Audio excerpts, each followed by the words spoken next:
നമ്മൾ ഈ പറഞ്ഞ പട്ടിയായിട്ടും നായായിട്ടും നരിയായിട്ടും എന്തുവാണെങ്കിലും മാനായിട്ടും ഒക്കെ ഒടിയനിലൊക്കെ വന്ന പോലെ മാനായിട്ടും നമ്മൾ അതായത് നമ്മൾ എന്താണ് അതായത് ഒരു ഇല്യൂഷനാണ് ശരിക്കും നമ്മൾ പോത്താണ് ഈ വരുന്നത് എന്നാണ് നമ്മളെങ്ങനെ ആ ശബ്ദം കൊണ്ട് അതായത് കൂടുതലും ഇതൊരു കൺകെട്ട് പോലെയാണ് ശരിക്കും ശബ്ദമാണ് ഇതിന്റെ മെയിൻ സംഭവം.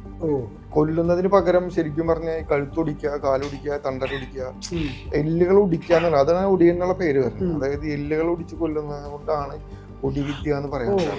ഒടിയൻ ബാക്ക്ഗ്രൗണ്ടിലായിട്ട് ബന്ധപ്പെട്ട ആരെങ്കിലും കാണാനിടയായിട്ടുണ്ടോ? 3-4 പേരെ ഞാൻ എന്നോട് സംസാരിച്ചിട്ടുണ്ട്. പാലക്കാട്ടിലെ സജ്ജു എന്നൊക്കെ പറഞ്ഞിട്ട് 2 പേര് ഇതിനോട് ബന്ധപ്പെട്ടിട്ട് അവർ ആ കാലഘട്ടത്തിൽ ജീവിച്ചിരുന്ന അവരെ മുത്തശ്ശന്മാർ പറഞ്ഞിട്ടുള്ളതും അവരുടെ അനുഭവപ്പെട്ട നമ്മൾ ആ സ്ഥലത്തൊക്കെ പോയി കഴിഞ്ഞാൽ ചിലപ്പോൾ അവിടെ ഉണ്ട് ഇപ്പോഴും തോന്നിപ്പോകും. ഒടിയൻ ഇവിടെ ഉണ്ട്, ഒടിയൻ വരാൻ സാധ്യതയുണ്ട്, അല്ലെങ്കിൽ ഒടിയൻ വിഭാഗത്തുണ്ട്, നമുക്കൊരു പണി വരാൻ സാധ്യതയുണ്ടെന്ന് അറിയുമ്പോൾ നമ്മൾ മനസ്സുകൊണ്ട് പ്രിപ്പയർഡ് ആയിട്ട് ഇതിനെ നോക്കിക്കഴിഞ്ഞാൽ നമുക്കത് മനസ്സിലാക്കാൻ പറ്റുന്നതാണ്. ഒടിയൻ എന്ന ചിത്രം ഉടൻ തന്നെ തിയേറ്ററിലേക്ക് എത്തുകയാണ്. അപ്പോൾ അതിന്റെ കുറച്ച് വിശേഷങ്ങൾ പങ്കുവയ്ക്കാൻ അതിൽ നായികയായിട്ടുള്ള വിനയ, സംവിധായകൻ സുനിൽ, അഭിനയിച്ചിട്ടുള്ള ശ്രീജിത്ത്, 3 പേർക്ക് നമസ്കാരം. ഒടിയൻ എന്ന് പറഞ്ഞിട്ടുള്ള ടോപ്പിക്കിനോട് എപ്പോഴും മലയാളികൾക്ക് ഒരു ക്യൂരിയോസിറ്റി ഉണ്ട്. ആ ക്യൂരിയോസിറ്റി ഒരുപാട് വർഷമായിട്ടുള്ളതാണ്. ഇതിന്റെ ഒരു ഡീറ്റെയിലിംഗ് അറിയാൻ വേണ്ടിയിട്ട്. അപ്പം സിനിമ കണ്ടപ്പോൾ ഡീറ്റെയിലിംഗിൽ എത്രത്തോളം ശ്രദ്ധ പോയിട്ടുണ്ടായിരുന്നു ഈ ടോപ്പിക്ക് കൊണ്ടുവരുമ്പോൾ തന്നെ? ഇല്ല, നമ്മൾ കേൾവിയുള്ള ഒരു കഥയാണല്ലോ പറയുന്നത്. അപ്പം നമ്മൾ ആ കേട്ടുകേൾവി നമ്മൾ ഒരു പാലക്കാടൻ ഗ്രാമങ്ങളിൽ എല്ലാവരും പറഞ്ഞുകൊണ്ടിരിക്കുന്ന അല്ലെങ്കിൽ പുറത്ത് എല്ലാവർക്കും അറിയുന്ന ഒരു കേട്ടുകേൾവി ഉണ്ട് ഒടിയനെ കുറിച്ചിട്ട്. അപ്പോൾ നമ്മൾ ചരിത്രത്തിൽ എഴുതപ്പെട്ട കുറേ കഥകളും സംഭവങ്ങളൊക്കെ നോക്കിയതിന് ശേഷം ആ നാട്ടുകാരായിട്ട് ഇന്ററാക്ട് ചെയ്തതിന് ശേഷം അവിടെ നിന്ന് കിട്ടിയിട്ടുള്ള കോർ കണ്ടന്റ് ആണ് ഇതിൻ്റെ ഒരു ബേസ്. അപ്പോൾ ആ കേട്ടുകേൾവി പറഞ്ഞ കാര്യങ്ങൾ സ്ക്രീനിലേക്ക് എത്തിക്കാനായിട്ട് പരമാവധി ശ്രമിച്ചിട്ടുണ്ട്. ഒടിയനാവാനുള്ള തയ്യാറെടുപ്പുകൾ ഒടിയനാവാൻ പ്രത്യേകിച്ച് ഇപ്പോൾ എടുത്തു പറയുകയാണെങ്കിൽ നമ്മൾ കളരി പഠിച്ചിട്ടുണ്ടായിരുന്നു. അതിനുവേണ്ടി കുറച്ചാൾ കളരി പഠിച്ചു. പിന്നെ കുറച്ച് വർക്കൗട്ട് ചെയ്തിട്ട് അതിലൊരു ക്യാരക്ടർ കുറച്ച് ബോഡിയൊക്കെ ഉള്ള ഒരു ഫിറ്റായിട്ടുള്ള ബോഡിയുള്ള ഒരാളായിരുന്നു. പിന്നെ ഒരാൾ ബോഡി ഭയങ്കര ലൂസായിട്ട് തീരെ അങ്ങനെ ശ്രദ്ധിക്കാത്ത ഒരു പഴയ ടൈപ്പ് 6 പാക്ക് ബോഡിയൊന്നും അല്ലാത്ത ഒരു സാധാരണ ഒരാളുടെ ഒരു ശരീരപ്രകൃതി. അപ്പോൾ ഇതിലേക്ക് രണ്ടിലേക്കുള്ള ഒരു മാറ്റം.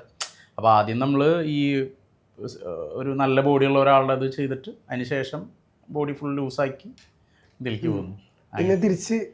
പിന്നെ ഇപ്പം തിരിച്ച് വന്നുകൊണ്ടിരിക്കണം പതുക്കെ. എങ്ങനെയാ സിനിമയിലേക്ക് വന്നതോ? ഇത് ആക്ച്വലി എൻ്റെ സെക്കൻഡ് മൂവിയാണ്. ഇപ്പം ഇതിൽ പ്രൊഡക്ഷൻ കൺട്രോളർ നമ്മുടെ ഗിരീഷേട്ടൻ്റെ കെയർ ഓഫിലാണ് ഞാൻ ഇതിലേക്ക് വരുന്നത്. അപ്പോൾ ആൾ വിളിച്ചിട്ട് ഇങ്ങനെ ഒരു കഥാപാത്രമുണ്ട്, ഒരു 1 ലൈൻ മാത്രമേ എന്നോട് പറഞ്ഞുള്ളൂ. അപ്പം ഒടിയൻ എന്ന് കേട്ടപ്പോൾ നേരത്തെ പറഞ്ഞ പോലെ തന്നെ നമ്മളുടെയൊക്കെ മനസ്സിലൊരു സങ്കല്പമുണ്ട്. ഒടിയൻ എന്ന് പറയുന്നത് എന്താണ് നമുക്ക് ഫുൾ സ്റ്റോറി അറിയില്ല. ഇപ്പോഴും സുനിലേട്ടൻ്റെ മനസ്സിലാണ് ആ സ്റ്റോറി ഫുള്ള് കിടക്കുന്നത്. അപ്പോൾ അത് കേട്ടപ്പോൾ ആ ഒരു 1 ലൈൻ കേട്ടപ്പോൾ ഒരു പ്രേക്ഷകൻ എന്ന നിലയ്ക്ക് എനിക്കത് ഒരുപാട് ഇഷ്ടപ്പെട്ടു. അപ്പോൾ അതുകൊണ്ട് തന്നെയാണ് ഞാൻ ആ ഒരു കഥാപാത്രം ചെയ്യാൻ, പിന്നെ ഒരു കോസ്റ്റ്യൂം ബേസ് ആണെങ്കിലും ഇതുവരെ ചെയ്തതിൽ നിന്നും വളരെ ഡിഫറെൻ്റ് ആയിട്ടൊരു കഥാപാത്രം കൂടി ആയതുകൊണ്ടാണ് ഞാനത് ചൂസ് ചെയ്തത്. ഈ ശരിക്കും പറഞ്ഞാൽ നമ്മൾ മുമ്പ് മലയാളത്തിൽ ഒടിയൻ പശ്ചാത്തലമായിട്ട് സിനിമ വന്നിട്ടുണ്ട്. അതിലില്ലാത്ത കുറേ ഡീറ്റെയിലിങ്ങൾ ഇതിനകത്തുണ്ടായിരുന്നു. ഈ ഒടിയൻ ആവാഹിക്കുന്നതിൻ്റെ ഒരു പ്രക്രിയയെ കുറിച്ചിട്ട് ശരിക്കും ഇതിനകത്ത് കുറച്ച് ഡീറ്റെയിലിംഗ് ആയിട്ട് പറഞ്ഞിട്ടുണ്ടായിരുന്നു. ശരിക്കും അത് പറയാനുണ്ടായിട്ടുള്ള കാരണം എന്തായിരുന്നു? അല്ല, നമുക്ക് സത്യം പറഞ്ഞ ഇതൊരു അത്ഭുതമാണ്. ഒടിയൻ എന്ന് പറയുന്നത് ഇപ്പോൾ അറിയുന്ന അത്യാവശ്യം ഈ ഒടിയനെ കുറിച്ച് കേട്ടിട്ടുള്ള ആൾക്കാർക്ക് മൊത്തം ഇതൊരു അത്ഭുതമാണ്. ഒടിയൻ ഉണ്ടോ ഇല്ല എന്നിങ്ങനെ ഒരു അമാനുഷികത, മീൻസ് നമ്മൾ സ്പൈഡർമാൻ സൂപ്പർമാൻ എന്നൊക്കെ പറഞ്ഞ പോലെ അവിടെ ഉണ്ടായിരുന്നു. അത് നമ്മളൊരു സങ്കല്പികമായിട്ടൊരു സംഭവമാണ്. പക്ഷെ ഇവിടെ നമ്മൾ ഇങ്ങനെ ഇതുണ്ടായിരുന്നതിൻ്റെ തെളിവുകളുണ്ട്, ഇപ്പോഴും ഇത് നടക്കുന്നുണ്ടെന്ന് പറയുന്നുണ്ട്. പല യൂട്യൂബിലും പല യൂട്യൂബ് ചാനൽസും അതിനെക്കുറിച്ച് ഇൻ്റർവ്യൂസ് ഒക്കെ ഇപ്പോഴും വന്നുകൊണ്ടിരിക്കുന്നുണ്ട്. ഈ കാലഘട്ടത്തിലും അത് നടക്കുന്നുണ്ടെന്ന് പറഞ്ഞിട്ട് ഒടിസേവ നടക്കുന്നുണ്ട്. അപ്പോൾ ഇതെല്ലാവർക്കും ഒരു കേട്ടുകേൾവി മാത്രമല്ല, എല്ലാവർക്കും ഒരു ആകാംക്ഷയുള്ള ഒരു കാര്യമാണ്. ആ ആകാംക്ഷ നമുക്ക് ഈ എന്താണ് ഒടിയൻ, അതെങ്ങനെയാണ് ഒടിയനാവാൻ മാറുന്നത്, അതിന് എന്താണ് കാരണം, അതിന് ബേസിക് എന്താണ്, അതാണ് നമ്മൾ ചെയ്യാൻ ശ്രമിച്ചിട്ടുള്ളത്. നമുക്കൊരാൾക്ക് ആരില്ലാണ്ടാകുമ്പോൾ നമുക്ക് എന്തെങ്കിലും നമ്മൾ തന്നെ സ്വയം വിശ്വസിച്ച് ചെയ്യാവുന്ന ഒരു ഇതുണ്ടല്ലോ ഈ പറഞ്ഞ. അതായത് അതുകൊണ്ടാണ് ഈ ഒടിവിദ്യ എന്ന് പറഞ്ഞ ഈ വിദ്യ ഇല്ലെങ്കിൽ നമ്മൾ ഇന്ദ്രജാലം എന്ന് പറയുന്ന ഈ 64 കലകളിൽ ഈ ഇന്ദ്രജാലം എന്ന് പറഞ്ഞൊരു ഇത് ഉള്ളതാണ്, സെഗ്മെന്റ് ഉള്ളതാണ്. ഇന്ദ്രജാലത്തിന്റെ സെഗ്മെന്റിലാണ് ഒടിവിദ്യ എടുക്കുന്നത്. അതുകൊണ്ട് ഇത് ശരിക്കും ഈ 64 കലകളിൽ ഇൻക്ലൂഡിങ് ആണ് ഒടിവിദ്യ. അപ്പൊ അത് വരാൻ കാരണം എന്താണെന്ന് വെച്ചിട്ടുണ്ടെങ്കിൽ ഈ ഇന്ദ്രജാലത്തിന്റെ ഉള്ളിൽ ഇത് പെട്ടതുകൊണ്ട്. ഇതില്ലെങ്കിൽ ഇതിൽ പെടില്ലല്ലോ. ഇന്ദ്രജാലമുള്ള ഒരു സെഗ്മെന്റിലേക്ക് ഒടിവിദ്യ വന്നിട്ടുള്ളതുകൊണ്ട്, നമ്മൾ ഹിസ്റ്റോറിക്കലി വന്നിട്ടുള്ളത് അത് ഉള്ളതാണെന്നുള്ള സത്യമാണല്ലോ.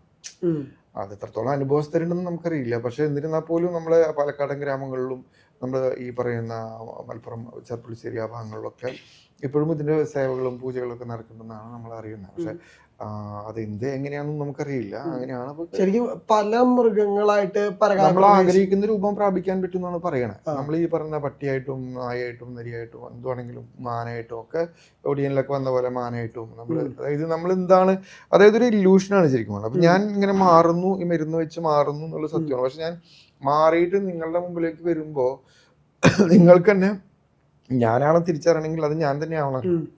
അല്ലെങ്കിൽ ഏതെങ്കിലും ഒരു മാനോ മയിലോ ഒട്ടകോ പോത്തോ ആവുള്ളൂ. നമ്മളാണെന്ന് ഇപ്പൊ എൻ്റെ ശത്രുവിൻ്റെ അടുത്തേക്ക് ഞാൻ പോകുമ്പോൾ ഒരു പോത്ത് ചെന്നിട്ട് ശത്രുവിനെ കൊന്നു കഴിഞ്ഞാൽ ആ ശത്രു എന്താ വിചാരിക്കുക, അയാളെന്താ വിചാരിക്കുക, അതൊരു പോത്ത് വന്നതിനെ കൊന്നു എന്നല്ലേ പറയുള്ളൂ. പക്ഷെ അയാളുടെ VPയിൽ ഇത് ഞാനാണെന്ന് തിരിച്ചറിയാവുന്ന ഒരു ഇന്ദ്രജാലക്കെട്ട് ഉണ്ടായിരുന്നുള്ളൂ. അത് അയാളുടെ മൈൻഡിനെ നമ്മൾ ഹിപ്നോട്ടിസ് ചെയ്യാന്ന് പറയില്ല, അങ്ങനെ വേണമെങ്കിലും പറയാം. നമ്മളിപ്പോ അയാളുടെ മനസ്സിലേക്ക് നമ്മൾ പോത്താണ് ഈ വരുന്നത് എന്നാണ് നമ്മളെങ്ങനെ ആ ശബ്ദം കൊണ്ട്, അതായത് കൂടുതലും ഇതൊരു കൺകെട്ട് പോലെയാണ് ശരിക്കും. ശബ്ദമാണ് ഇതിന്റെ മെയിൻ സംഭവം. അതായത് ഇവർ ഓളി ബഹളം ഈ പോത്തിന്റെയും കാളയുടെ ശബ്ദങ്ങൾ, മൃഗങ്ങളുടെ ശബ്ദങ്ങൾ ഉണ്ടാക്കി അട്രാക്ട് ചെയ്യിപ്പിച്ചിട്ടാണ് ഇവർ പേടിപ്പിക്കുക. അപ്പൊ ഇതിൽ എന്താ വിഷയം എന്ന് വെച്ചിട്ടുണ്ടെങ്കിൽ ഈ ആ വരുന്ന ആളുടെ ശബ്ദം കൊണ്ടും ആംബിയം കൊണ്ടാണ് പേടിപ്പിക്കുന്നത്. എന്നിട്ട് പിന്നെ അയാൾക്കിപ്പോ നമ്മള് വരുന്നത് ഇന്ന ആളാണെന്ന് അറിഞ്ഞില്ലെങ്കിൽ ഒരു ഇതില്ല, നമ്മളൊക്കെ ചെയ്യുന്ന പ്രതികാരത്തിന് വാല്യൂ ഇല്ലല്ലോ സംഭവം. അപ്പൊ അതാണ് ഞാൻ ചെയ്യാൻ ശ്രമിച്ചിട്ടുള്ളത്. ഈ സ്വാഭാവികമായിട്ടും നമ്മൾ ഈ സിനിമ ചെയ്യുമ്പോൾ ഒരു കൺകെട്ട് പോലെ അയാളുടെ മനസ്സിനെ നമ്മൾ കീഴ്പ്പെടുത്തിയിട്ടാണ് അയാൾ അറ്റാക്ക് പേടിപ്പിച്ച് കൊല്ലാന്നാണ് അതിന് പറയാം. കൊല്ലാന്ന് വെച്ചാൽ കൊല്ലുന്നത് ഒരു വശം, അതന്നെ കൊല്ലുന്നതിന്റെ അപ്പുറത്തേക്ക് ഇപ്പോഴൊക്കെ ഉണ്ട് എന്നുണ്ടെങ്കിൽ ഒരു കാലക്രമേണ അത് വന്നതിന്റെ അപ്പുറത്തേക്ക് കൊല്ലുന്നതിന് പകരം ശരിക്കും പറഞ്ഞാൽ കഴുത്തൊടിക്കുക, കാലൊടിക്കുക, തണ്ടരൊടിക്കുക, എല്ലുകൾ ഒടിക്കുക എന്നുള്ള, അതാണ് ഒടിയൻ എന്നുള്ള പേര് വരുന്നത്. അതായത് എല്ലുകൾ ഒടിച്ച് കൊല്ലുന്നത് കൊണ്ടാണ് ഒടിവിദ്യ എന്ന് പറയുന്നത്. അതിന് കാരണം അതാണ്. അപ്പൊ കഴുത്തൊടിക്കുക, കാലൊടിക്കുക, അല്ലെങ്കിൽ കൈ തണ്ടല് അങ്ങനെ ഒടിച്ച് കളയുക, കെടുപ്പിലാക്കുക, കിടന്നോട്ട് നിരങ്ങാൻ പറ്റാണ്ടാക്കുക, അതൊക്കെയാണ് മെയിൻ ഈ ഒടിവിദ്യ എന്നുള്ള പേര് വരാനുള്ള കാരണം. അതാണ് ഒടിവിദ്യ, അങ്ങനെയാണ് വരുന്നത് ഈ ഒടിക്കുന്നത് കൊണ്ട്. അപ്പോ അതാണ് ഇതിന്റെ ഒരു സെഗ്മെന്റ്. അതുകൊണ്ടാണ് പിൽക്കാലത്ത് ഈ ലൈറ്റ് വന്നപ്പോ അത് നടക്കാതെ പോയതും ഈ പറഞ്ഞ ഇല്യൂഷൻ. അതെന്താ പറയാ, ഇപ്പൊ നമ്മള് ശരിക്കും പറഞ്ഞാൽ ഇതൊരു രൂപം മാത്രമേ ഉണ്ടാവുള്ളൂ. ഇപ്പൊ നമ്മൾ ഒടിയനിൽ കണ്ട ഒരു പ്രവണത ഉണ്ടല്ലോ, നമ്മളൊരു ഹാഫ് മനുഷ്യനും ഹാഫ് മൃഗമാണ്. അപ്പൊ അത് ശരിക്കും പറഞ്ഞ സത്യം തന്നെയാണ്. അത് നമ്മളിപ്പോ ഇങ്ങനെ നിന്ന് കഴിഞ്ഞാൽ നമ്മൾ അയാളുടെ VPയിൽ നമ്മൾ അങ്ങനെയായിരിക്കും. പക്ഷെ അതിന്റെ ബാക്കി ബോൺസ് ചിലപ്പോ നമ്മൾ തന്നെയായിരിക്കും. അത് കാലക്രമേണ ഇതിൽ നിന്ന് ഇപ്പൊ നമ്മളിപ്പോ മാറ്റങ്ങൾ വരില്ലോ സ്വാഭാവികമായിട്ടും. ഇപ്പൊ ഒരു ഒടിവിദ്യ ആയിട്ട് മാറുന്ന മൃഗത്തിന് ഒരു എന്തെങ്കിലും ഒരു കുറവുണ്ടാവും എന്നാണ് പറയാ. വാലോ കയ്യോ കൊമ്പോ അല്ലെങ്കിൽ കുളമ്പോ എന്തെങ്കിലും ഒരു സാധനം കുറവുണ്ടായിരിക്കും സ്വാഭാവികമായിട്ടും. കാണാൻ പറ്റുന്നതോ അല്ലാത്തതോ ആയിട്ടുള്ള എന്തെങ്കിലും ഒരു സാധനം ഉണ്ടായിരിക്കും. അപ്പൊ അത്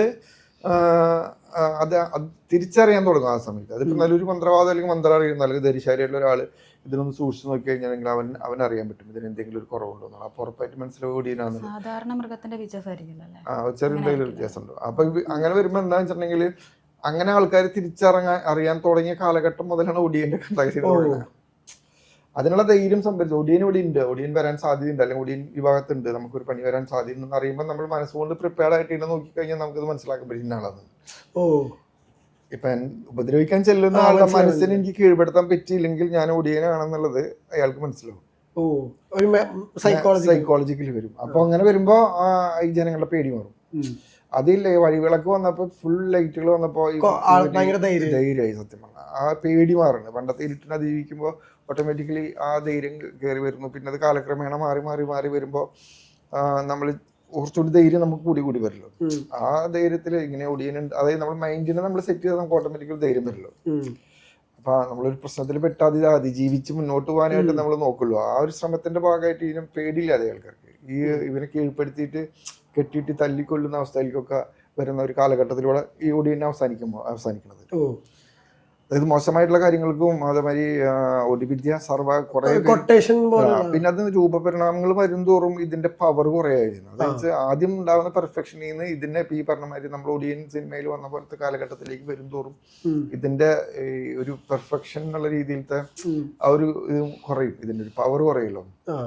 അങ്ങനെയാണ് നമ്മൾ മറ്റേത് പക്ക ഡീറ്റെയിലിംഗ് ആയിട്ട് തന്നെ വരും. അന്നത്തെ കാലത്ത് എന്നൊക്കെ പറഞ്ഞാൽ ഇതൊരു ശരിക്കും പറഞ്ഞിട്ടുണ്ടെങ്കിൽ ഒരു അവതാരം പോലത്തെ ഒരു സംഭവം തന്നെയായിട്ടാണ് ചരിത്രത്തിൽ ഒടിയനെ കുറിച്ച് പറയുന്നത്. ഒരു അന്നത്തെ കാലഘട്ടത്തിലെ ജനങ്ങളെ രക്ഷിക്കാനായിട്ട് ഉണ്ടായിട്ടുള്ള ഒരു അവതാരം പോലത്തെ ഒരു പ്രക്രിയ തന്നെയാണ് അത്. ഓരോ കാലഘട്ടത്തിലും കലിക്ക് പോലെ പലരും വരും, പുനർജനിക്കും, വരും എന്നൊക്കെ പറയലും. അങ്ങനെ ഒരു സംഭവം തന്നെയാണ് ഈ ഇതിനെ ചരിത്രത്തിൽ പറഞ്ഞുകൊണ്ടിരിക്കുന്നത്. ഒടിയൻ ബാക്ക്ഗ്രൗണ്ടിലായിട്ട് ബന്ധപ്പെട്ട ആരെങ്കിലും കാണാനിടയായിട്ടുണ്ടോ? ഞാൻ 3-4 പേരെ ഞാൻ എന്നോട് സംസാരിച്ചിട്ടുണ്ട്. പാലക്കാടുള്ള സജ്ജു എന്നൊക്കെ പറഞ്ഞിട്ടുണ്ട്. 2 പേര് ഇതിനോട് ബന്ധപ്പെട്ടിട്ട് അവർ ആ കാലഘട്ടത്തിൽ ജീവിച്ചിരുന്ന അവരുടെ മുത്തശ്ശന്മാർ പറഞ്ഞിട്ടുള്ളതും അവരുടെ അനുഭവപ്പെട്ടതും. നമ്മൾ ആ സ്ഥലത്തൊക്കെ പോയി കഴിഞ്ഞാൽ ചിലപ്പോൾ അവിടെ ഉണ്ട് ഇപ്പോഴും തോന്നിപ്പോകും. ഇപ്പോഴും അങ്ങനത്തെ വഴികൾ അവിടെ ഉണ്ട് ഇതിനെക്കുറിച്ച് പോയി കഴിഞ്ഞാൽ. പക്ഷെ അത് നമുക്ക് ആ കാലഘട്ടം രണ്ടുണ്ട് അതിൽ കാര്യം. ഒന്ന് ശ്രീകുമാരൻ സാറ് ചെയ്തിട്ടുള്ള ആ ഒരു ആംബിയൻ നമ്മുടെ മനസ്സിൽ പതിഞ്ഞു കിടക്കുന്നുണ്ട്. നമ്മളവിടെ ചെന്ന് കഴിഞ്ഞാൽ ഒടിയൻ പോയ വഴികൾ നമുക്കതുപോലെ ഫീൽ ചെയ്യും. കാരണം നമ്മൾ കണ്ടിട്ടുള്ള ആ ഒടിയൻ പോണതാണ്. ലാൽ സാർ ഉൾപ്പെടെ ആ കാലഘട്ടത്തിലേക്ക് പുള്ളി കൊണ്ടുപോയത് ആ വഴികളിലൂടെ. നമുക്ക് ഓൾറെഡി ആ സാധനം നമ്മുടെ മൈൻഡിൽ കിടന്നിട്ട് നമ്മൾ ചെല്ലുമ്പോൾ അവർ പറഞ്ഞില്ലെങ്കിൽ നമ്മുടെ മൈൻഡിൽ ആ ഒടിയൻ അത് സ്വാഭാവിക. അത് ഈ ഒടിയനോടുള്ള ഒരു ഇഷ്ടമാണ് ശരിക്കും. ഇഷ്ടം എന്ന് വെച്ചാൽ അതിനെക്കുറിച്ച് അറിയാനുള്ള ആകാംക്ഷയാണ്. അത് എന്നെ പോലത്തെ മറ്റുള്ളവർക്കും ഉണ്ടാവും. ഇപ്പോൾ തേങ്കുറിച്ച് അത് കഴിഞ്ഞിട്ട് ഒടിയൻ കഴിഞ്ഞിട്ടും പലപ്പോഴും പല ആൾക്കാർ വിസിറ്റ് ചെയ്തിട്ടുണ്ടെന്നാണ് പറഞ്ഞത്. ഒടിയൻ്റെ ലൊക്കേഷൻ ഒടിയൻ ഉണ്ടോയെന്ന് അറിഞ്ഞിട്ടും ഒരുപാട് ആൾക്കാർ തേങ്കുറിച്ചിൽ പോയി തപ്പി നടന്നിട്ട് ഒടിയനെ തപ്പിയിട്ട്.